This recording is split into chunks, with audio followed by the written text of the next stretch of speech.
আবারও বাংলাদেশের ম্যাচ শেষে এক বুক ভরা হতাশা। হামজা চৌধুরী তো তার কথা রেখেছে, কিন্তু কথা রাখলো না বাংলাদেশ। হামজা চৌধুরীকে ম্যাচের পূর্বে প্রশ্ন করা হয়, আপনি কি এই ম্যাচে গোল করতে চান? সে বলেছিল ইনশাআল্লাহ গোল করতে চাই। তারপরে ম্যাচটা শুরু হয়। ম্যাচে ফার্স্ট হাফটা মূলত অনেকটাই হামজা চৌধুরী কন্ট্রোল করেছে। সে যখন নিচে ডিফেন্সে খেলে তখন মাঝমাঠটা একটু দুর্বল হয়ে যায়, এবং তারপরে একটা লম্বা সময় পরে ম্যাচের 35 মিনিট পরে হামজা চৌধুরী একটু মিডফিল্ডে এবং একটু ফরওয়ার্ড লাইনে খেলার চেষ্টা করে। আর যে সময়টাতে হামজা চৌধুরী ফরওয়ার্ড লাইনে খেলার চেষ্টা করে, সেই সময় জামাল ভুঁইয়া নিচে চলে আসে এবং সে ডিফেন্স কন্ট্রোল করে।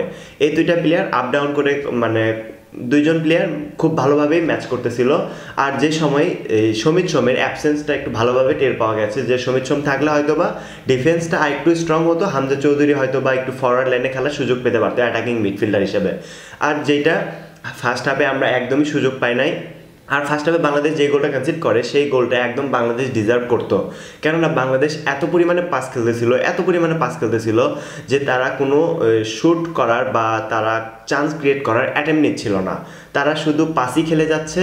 অ্যান্ড যেটার ফলাফল হিসাবে ফার্স্ট হাফে নেপাল বাংলাদেশকে একটা গোল দিয়ে দেয়, এবং তারপরে এভাবেই শেষ হয় ফার্স্ট হাফ। অ্যান্ড সেকেন্ড হাফের একদম শুরুতে ম্যাচের 46 মিনিটে হামজা চৌধুরী একটি অসাধারণ গোল করে দেয়, যেটা তার ক্যারিয়ারে one of the most beautiful goal. And বাংলাদেশের এই সিজনে সবচেয়ে সুন্দর গোল, যেটা আসিফ মাহমুদ সজীব ভুঁইয়া ক্রীড়া উপদেষ্টা যেটা বলেছে যে বাংলাদেশের ইতিহাসে best goal of the year হয়ে থাকবে এইটা।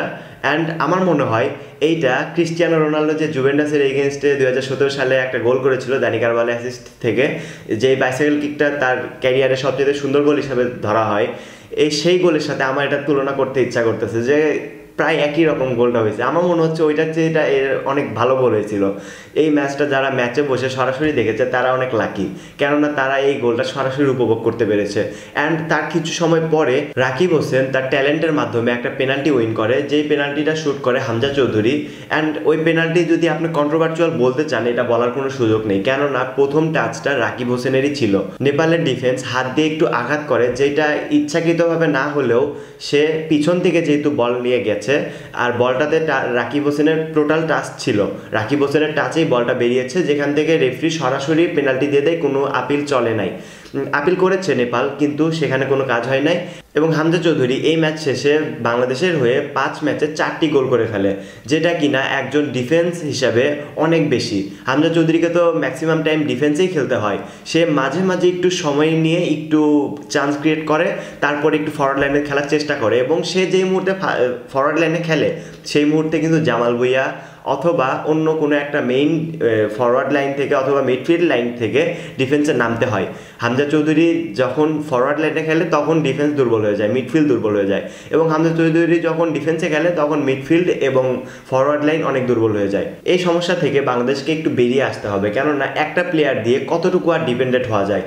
আরও তো প্লেয়ার রয়েছে, তাদেরকে একটু সুযোগ দেওয়া উচিত।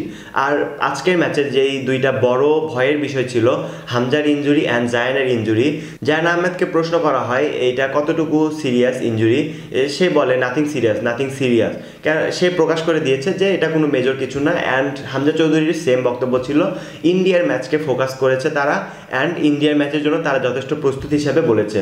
আর বাংলাদেশের এখন একটা কমন সমস্যা হয়ে গেছে, যে লস টাইমে এসে গোল খাওয়া। এই যে পুরো ম্যাচটা লিড ধরে রেখে লস টাইমে এসে একটা গোল খেলো, এর মাধ্যমে পুরো ম্যাচের রেজাল্ট পরিবর্তন হয়ে গেল। বাংলাদেশ গত 5 বছর যাবৎ নেপালের কাছে জিততে পারে না।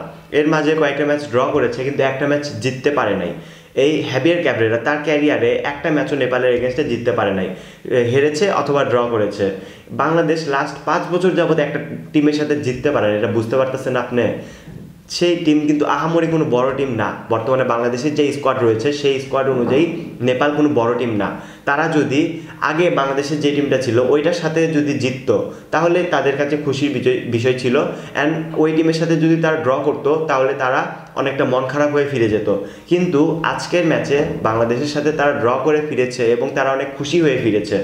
আর বাংলাদেশ সেখানে ড্র নিয়ে খুশি নয়, বাংলাদেশ তো জিততেই চায়। বাংলাদেশ তো এখন এই টিমের বিরুদ্ধে জেতাটা ডিজার্ভ করে, কেননা আমরা তো লিড ধরে রেখেছিলাম একটা লম্বা সময় যাবৎ।